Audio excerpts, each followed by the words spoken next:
Welcome to the Arrive Podcast, the U.S. immigration podcast for Canadians. I'm Jeremy Richards, along with Christine Jerusik. Together, we simplify U.S. immigration, answer your questions, and share real-world experiences. Subscribe and share for U.S. immigration insights. This is the Arrive Podcast, the U.S. immigration podcast for Canadians.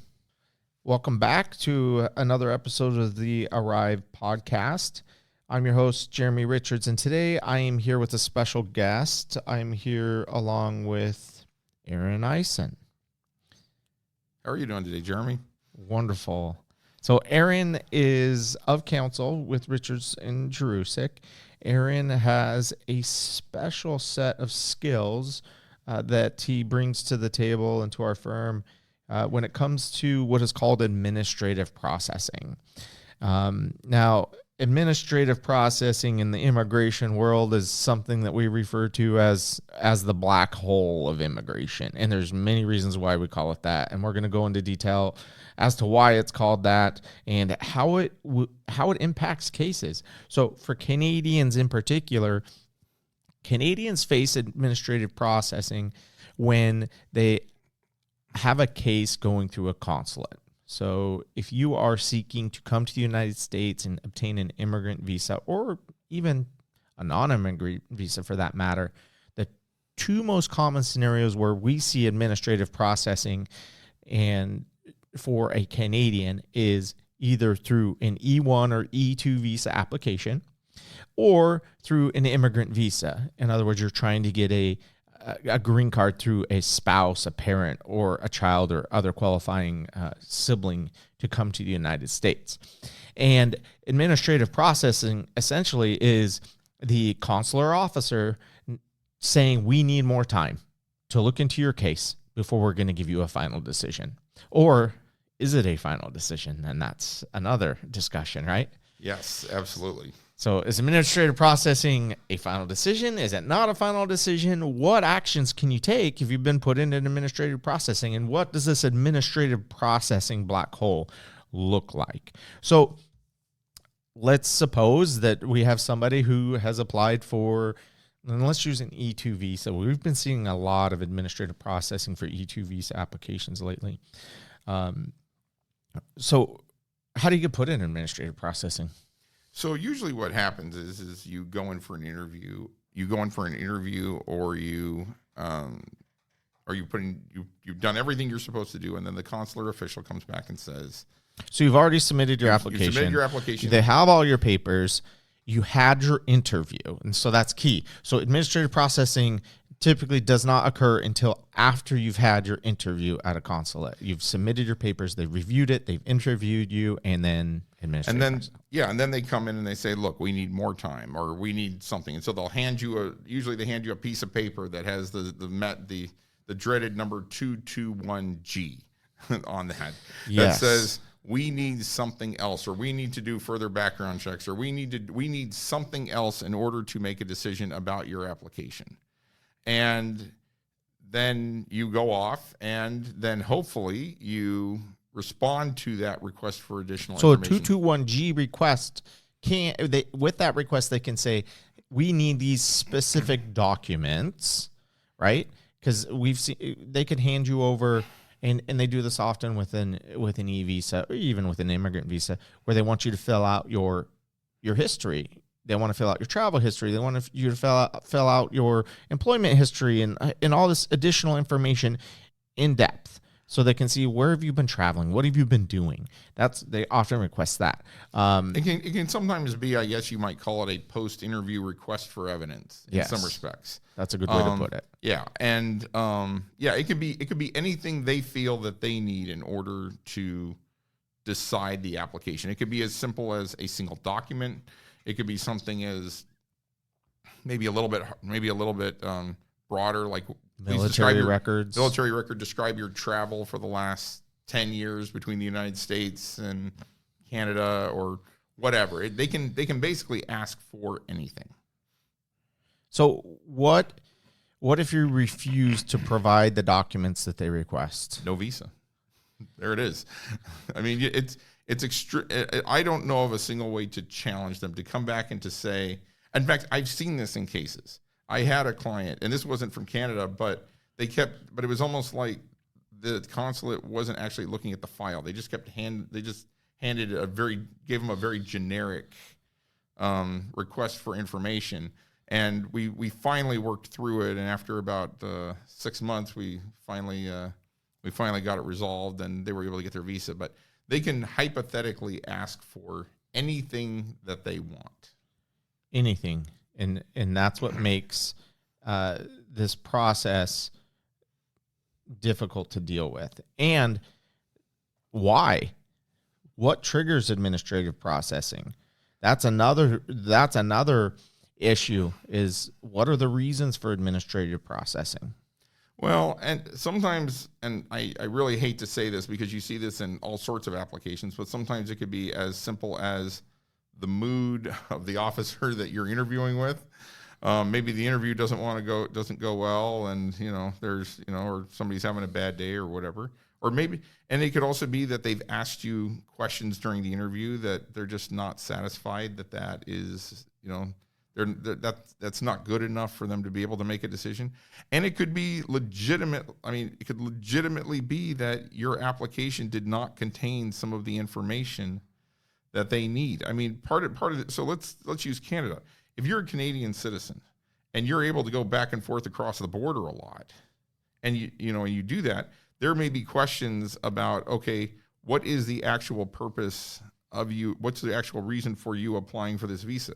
You may be applying for a non-immigrant visa, but they may believe that you actually have immigrant intent. Yeah, and we've talked about that a lot, right? So non-immigrant, you need to maintain the intent to return to your country. And if they think you're going to stay, they might want to look more into that. Yeah, they may want to say, okay, please tell me about any property you own in the United States, or please tell me about, are you getting ready to sell your house in Canada? So there could be any number of reasons. And I just want to say that, I think by and large, I think there is I think that consular officials genuinely just want to get to the right decision. They have a lot of applications, and they see they see a lot of fraud. They see a lot of people who are trying to do things, and they don't want to admit that next, international criminal or whoever it might be. They don't want that on their hands. That's for sure. I mean, look, most of the time when I'm dealing with consular officials, or even a lot of officials, I think most of them, almost all of them, are just trying to do their job and do it well. So I wouldn't take it as a personal affront, or that they're asking for additional information. And that's good advice in general, right? Yeah. When you're dealing with the border, when you're dealing with any of these government officials, they're doing their job. Now, some of them aren't friendly when they do their job. They could be a little gruff about it. But in the end, they have a job to do. There's things that they need to do their job and perform it correctly. And it's also important to note, too, that especially in Canada, they are very overworked and very understaffed. The Toronto consulate is one of the busiest e-visa consulates. Yeah, so it's really important to not freak out, to not, if they ask for documents, to get those documents to them as soon as possible. I had one case in which they asked for updated health records, and the folks just said, well, we're not, and then all of a sudden they came back and. That's a pretty basic request. It may be frustrating to you. And expensive. It can be expensive too. No question about it. Yeah. But if they're requesting, it's a simple solution. Hey, give us this. Okay. Most of the time when you give it, it resolves the situation, right? And in fact, I think the number right now is about 80% or even a little bit higher of all administrative processing requests get resolved within 6 months. Within 6 months. And that's the number right there, right? 6 months, 180 days. Yeah. So the sooner you get the information in, the sooner you do what they ask you to do. And sooner it's back on their plate. So now it's their responsibility to move it along. Right. And I will say this, that generally speaking, when it goes beyond 6 months, it's not as a result of any nefarious intent or something. I mean, like I said, especially for Canada, these folks have a lot of cases and they're very understaffed. And sometimes I hate to say it, sometimes the file just, lingers. It just lingers because it's got, 100 other files that come on top of it. So, So the Department of State, when it comes to administrative processing, has issued I'll call them their generic. They've issued 3 generic reasons why you can be put into administrative processing. One is they call it further consideration. I think we've been discussing this. A consular officer can place a case in further administrative processing if they determine that there are circumstances that require further supporting evidence or advisement before making a final decision. That's pretty broad, pretty vague. They could, meaning that whatever they think they need to do, whatever information, whatever they want to look into before they can make a final decision, well, then you fall under further consideration. The next one is what's called database hits. Now, all visa applicants have their biographic and biometric data checked against various databases. And the results are provided to that consular officer during the interview process. So if those checks indicate that there's a possible match or hit to a person in a government database watch list, then that could put you into this database hits. And until they clear you from that, then they can't move forward with your case.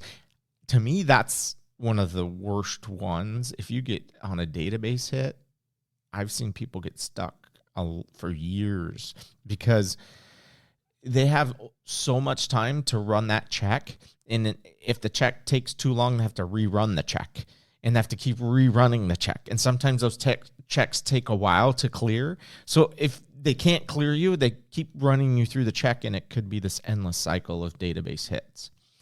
And then the last one they give is what's called technology alert list. When a visa applicant intends to participate in a certain commercial or academic activity, it can trigger concerns about the possible illegal transfer of technology as defined in the technology alert list, or TAL.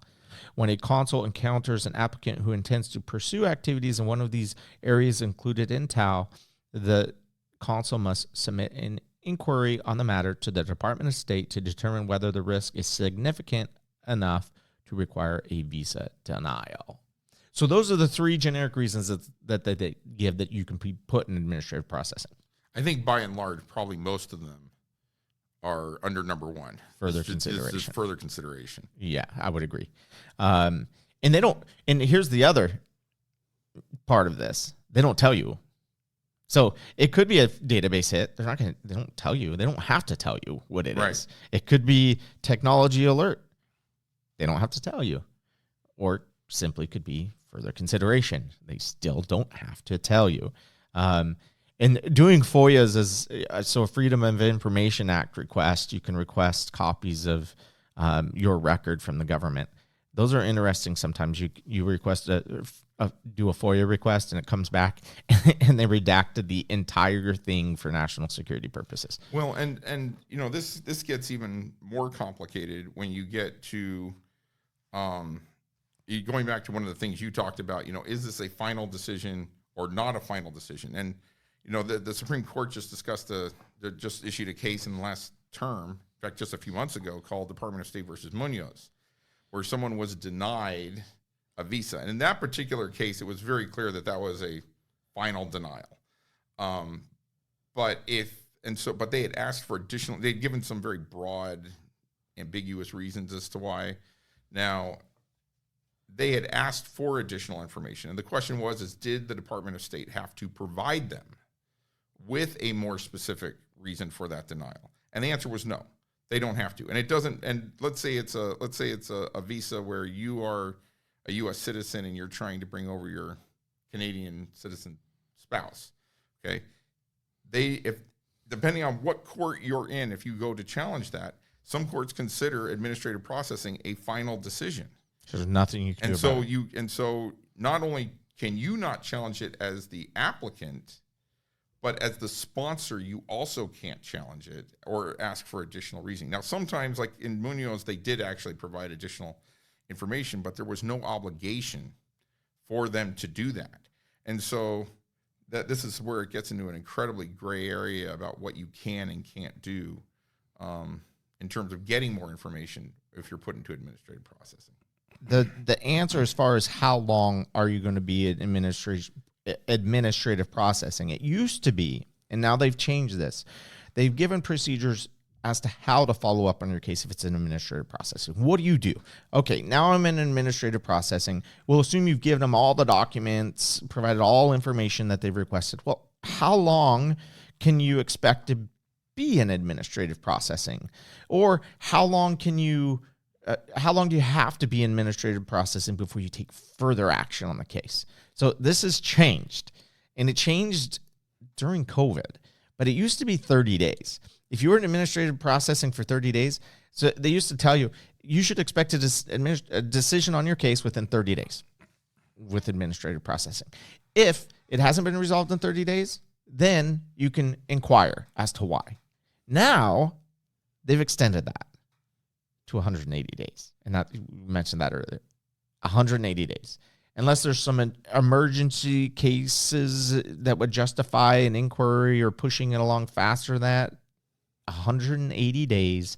If you haven't hit 180 days, they don't even want you to send them an email. They don't even want you to do anything to contact them. You're just going to bug them. You're going to annoy them, and you'll probably hamper your case. You're not going to help it. And some people will incessantly email and call and try to get a hold of the consulate and tell us, hey, my case has been pending. I've been in administrative processing for 60 days. Well, that's unfortunate. However, there's nothing we can do at this time. So if it has been pending 180 days, at that point they say, okay, now you can send us an email and say, hey, I've been in administrative processing for 180 days. I've given you what you requested. Please give me an update on my case. They don't even have to respond, frankly, if they don't want to, but you can inquire. And then they say, don't even make another inquiry for another 30 days after that if there's no progress, if you don't hear anything. And usually and when you do hear back, usually it's just the generic, hey, we received your information and we're considering it at the moment. So please, we understand that this is frustrating, et cetera, et cetera, et cetera. So now this gets into your expertise, your field of expertise in dealing with what can we do to move an immigration case along that meets all the criteria, right? It's been pending at least 180 days or more, right? So at what point does a case necessitate further action, or can further action be taken in administrative processing? So further action can be taken, but it really there's a whole lot of considerations that go into this. And a lot of that has to do with where you live. Is there a sponsor? So the jurisdiction. So let's suppose that you're not a Canadian citizen.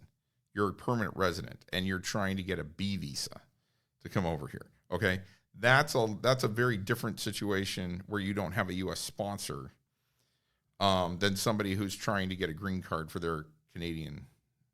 They're a U.S. citizen. You're a US citizen. For exactly, and so you can file what we call a petition for a writ of mandamus, which is basically going to a U.S. district judge and saying they are taking a very long time to decide this. In fact, it's become what they call in the law unreasonable. It's become an unreasonable delay.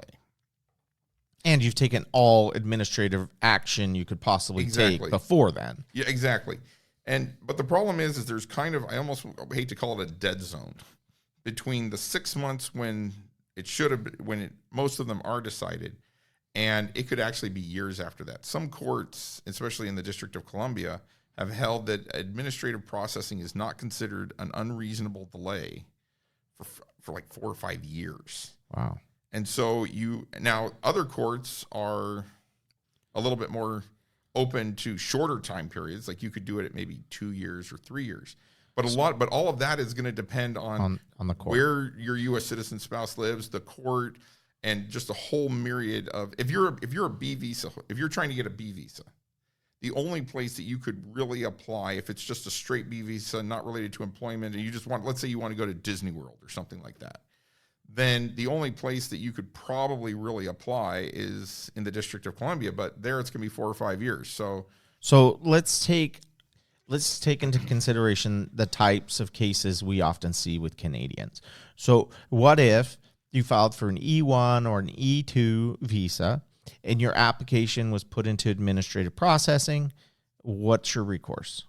So again, depending on if you have anybody who is helping you out with that on the U.S. end. No, let's just assume this is a Canadian making an investment in a U.S. business. They purchased a $5 million, let's say, shopping complex in the U.S., and now they're waiting for their e-visa so they can go down and manage their investment. So if they have an investment already in the United States, there is a possibility that you could try to sue in the court where that investment is located. Because what we're looking for here is something called venue. And the venue usually has to have some connection with the individual who's bringing the lawsuit. Okay, there has to be some harm that is taking place in that venue that would necessitate a court getting involved.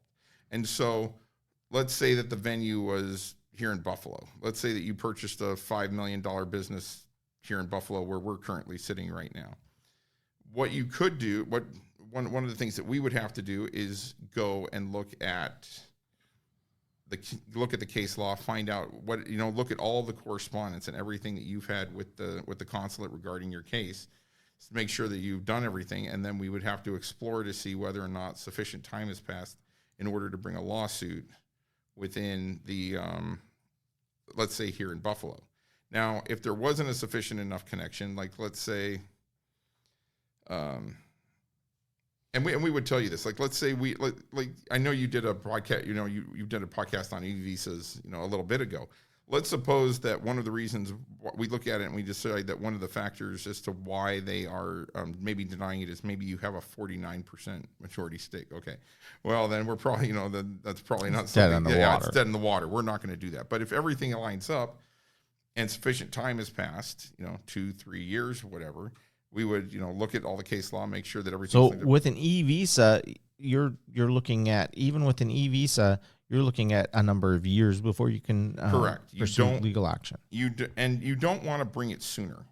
You also want to be very careful, going back to what we talked about earlier, that the jurisdiction where you're filing is not one of these jurisdictions where they say that administrative processing is a final decision. And so let's say that hopefully the jurisdiction is amenable to you filing a lawsuit and doesn't consider administrative processing final. Otherwise, your case is dead. Yeah. And right now, and so if it is, then you have to say, okay, so what do we do now? Well, then and DC is kind of the default for these cases.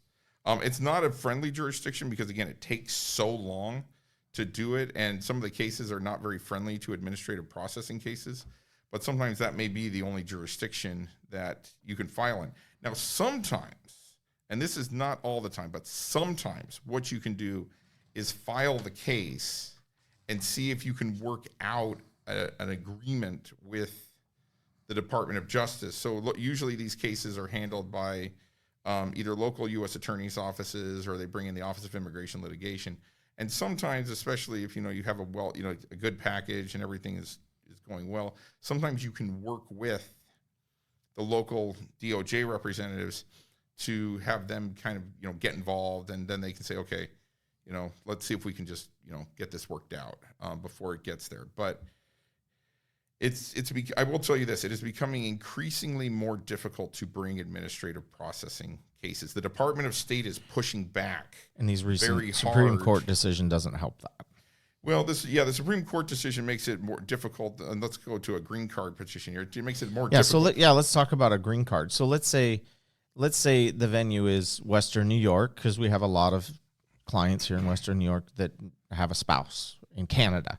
So they're petitioning their Canadian spouse. They're from Western New York, and their case has been delayed. It's beyond 180 days. At what point would you be able to step in to help somebody who's trying to bring in their Canadian spouse and the venue is Western New York? Well, again, you can try, depending on how long it's been going. If it's been 8 months, there's nothing really you can do. If it's been even a year, there's not much you can do. As you start getting closer to the 2-year, 3-year, then there's more options that you have. One of the challenges in Western New York specifically is that not all of the courts in the so we're located within the Second Circuit Court of Appeals. So we have a lot of sister district courts there's courts in Albany and courts in New York City and, elsewhere, where some of these courts have made decisions that have said that administrative processing is considered a final decision. There's actually a case pending right now in the District of Columbia Circuit, which is, they call it the second highest court in the land, because they deal with a lot of these issues because it's in Washington, D.C. And they're currently they're considering a case that has this component to it of whether administrative processing is considered final for purposes of the doctrine of consular non-reviewability. So the case law in the Western District isn't as firm as some of the other districts, and some of the other districts it's basically a luck of the draw when it comes to the judge. Some judges have said it is final, some judges have said it's not. And so a lot of this is, one of the things that we try to do here at Richards and Jerusik is really make sure that we have a teed up case. It's just really teed up well. So if it's an e-visa, that everything is in line, everything, every requirement is met, not just at 100%, but 101%, so it makes it very easy to say, okay, look, there's, we are trying to bring people, there's investment coming here to Western New York, and it can make it easier to try to work with the government to try to get these cases resolved. But again, if you have a well teed up application along with sufficient time, then the chances are better that you will get a successful result. And the other options, and these aren't ideal, and they're options with general immigration cases, is you can refile. So if your case was put into administrative processing or they made a final decision on your case and it's considered final, the other option is simply refiling a new application, trying to address any issues that may have arisen during that application process or remedying something that was deficient. So if they do this to you and they do give an indication that maybe, hey, your investment wasn't enough, or maybe there was another factor that they weren't comfortable with. Maybe you hadn't, the passage of time. There's a lot of factors that can be considered. Remedy that and then refile. And oftentimes that's quicker because you don't have to wait this number of years before you can take legal action. So refiling is going to reset everything to the beginning. And hopefully when it goes through this next time that you get an officer that makes a more favorable decision, because they have a lot of discretion in these cases.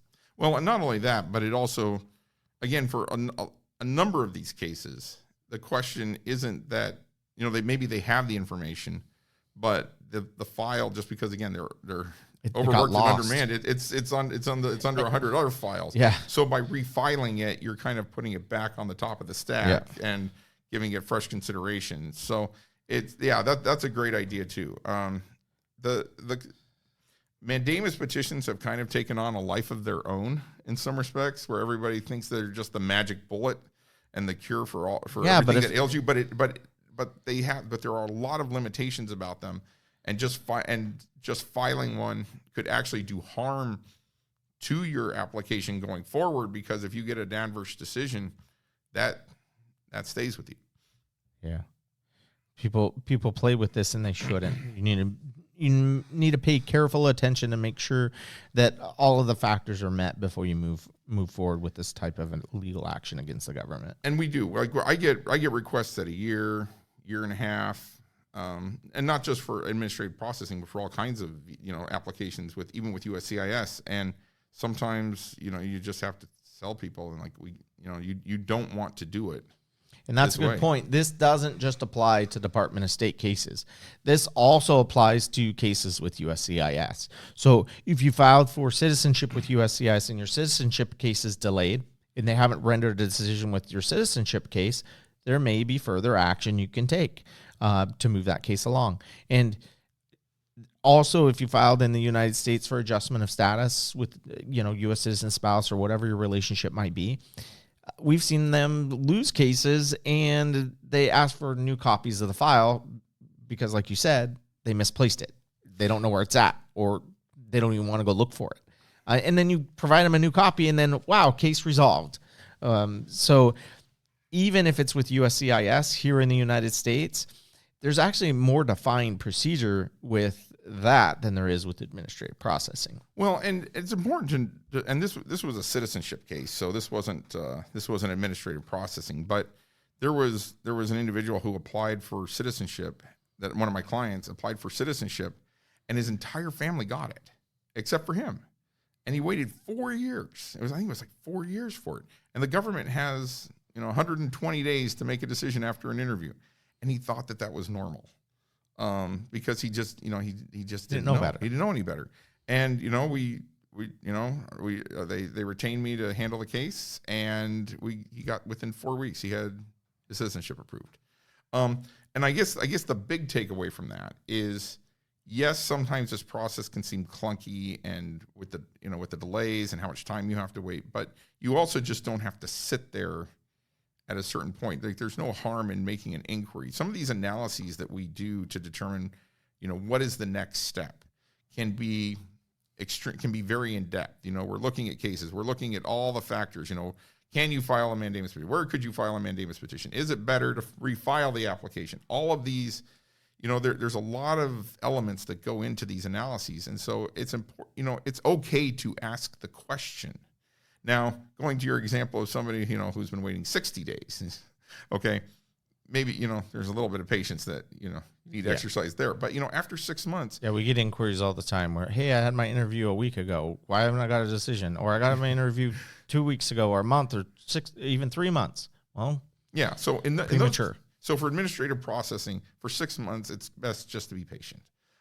Anything after 6 months, it's always worth at least asking the question to see what your options are. Yeah, and it's actually more definitive if you have a case pending with USCIS, because USCIS publishes processing times, and you can see what is considered reasonable, right? It'll tell you, oh, for your case that's pending in Buffalo, these cases are typically adjudicated within 24 months. Well, if your case has been pending 36 months and you've done everything you can to move your case along and it's still pending, well, it's clearly outside of the 24 months. Well, and this is also extremely useful if you have an application pending at the National Visa Center. National Visa Center as well, yeah.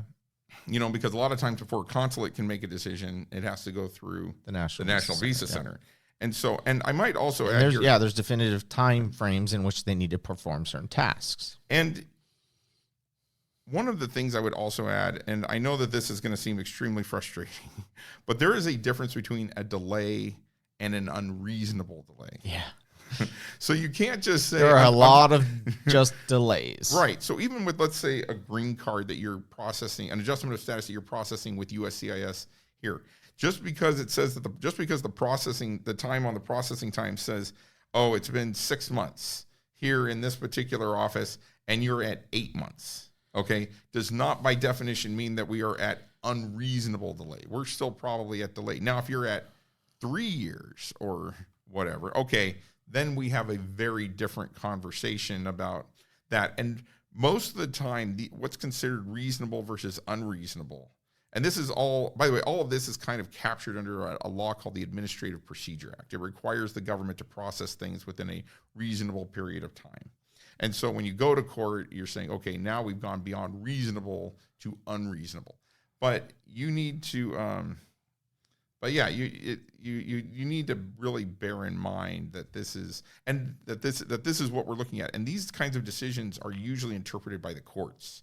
Aside from some statutory considerations, like with citizenship, where it says you have 120 days to make a decision after an interview.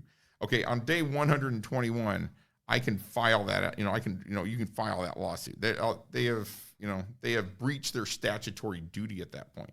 But where it's a little bit more ambiguous about how long they have, that's when you look at the case law, and say, okay, this, well, we want to file in the Western District of New York. What do they consider unreasonable? Exactly. Is it if it says 6 months here, is it 8 months, 10 months, 3 years, whatever. So I think it's just, so that's just something.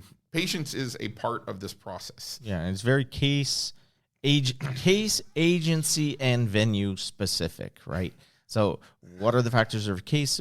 where was this filed, and what is the venue you're going to be filing in, right? And one thing to also consider too is that you have significantly fewer rights with the Department of State than you have with USCIS. Even for U.S. citizens. Even for U.S. citizens, as the Munoz case told us. Yep. So you find that out real fast if you go back and forth across the border. Now, I will tell you, it's going to be interesting to see what happens. There was another case, Supreme Court case this past term called Loper-Bright, which did away with something called the Chevron doctrine, in which federal courts had to give deference to administrative agencies and their interpretations of certain things. So it's going to be interesting to see what happens now that this Chevron deference, this is what they call the Chevron deference. It's going to be interesting to see what happens with some of these interpretations about... They don't have to follow it anymore, which it could be a good or bad, right? If you can have an argument as to why they should act differently, well, they could accept it if they so choose. But they could so choose not to follow what they've done in the past, too.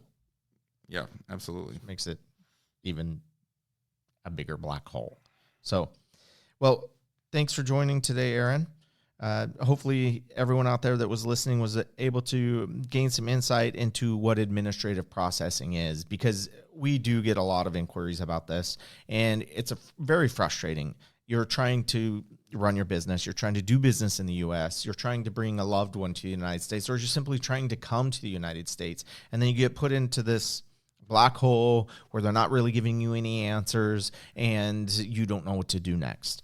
So, but again, I would point out, just because I don't want people to have, get really stressed out the minute they get a 221G notice putting them in administrative most of them are resolved. Most of them are resolved within 6 months. Yeah. It's the other, 10-20% where you tend to have issues. So getting a 221G notice is not the end of the world. Yeah. It's just respond as quickly as you can. Again, they're just doing their job. Right. Respond as quickly and as thoroughly as you can, and and then hopefully it gets resolved sooner. Exactly.